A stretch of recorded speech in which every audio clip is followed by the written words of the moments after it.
Hello everyone! Today's recipe, Filipino street food kwek-kwek with dipping sauce recipe. First, we will make the dipping sauce. Cut onion,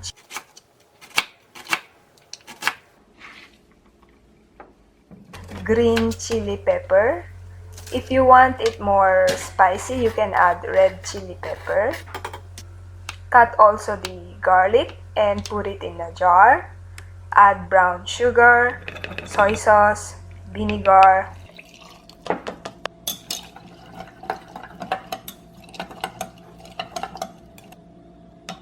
water, salt, black pepper powder. I added 1 tablespoon of sugar, so all in all 2 tablespoons. Mix it well. Wash the boiled quail eggs.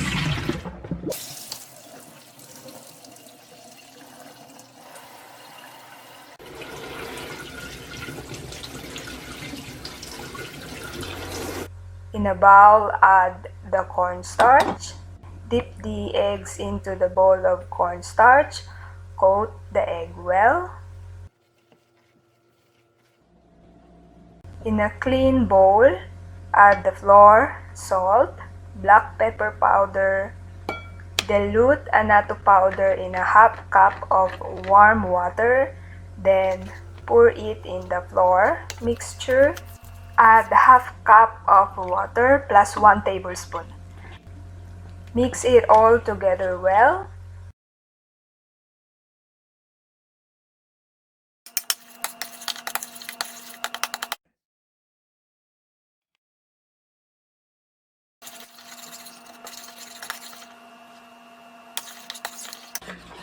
The texture should be like this.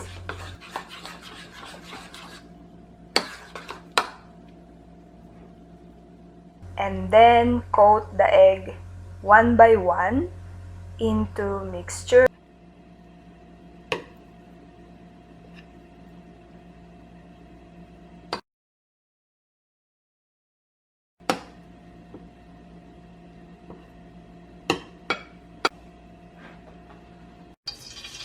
And start to fry it in a medium heat for about 2 to 3 minutes.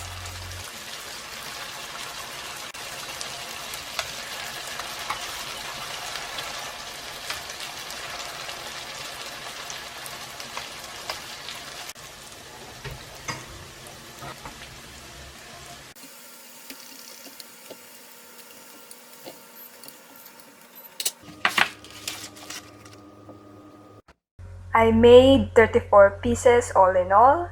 Enjoy and see you next time. Thank you for watching.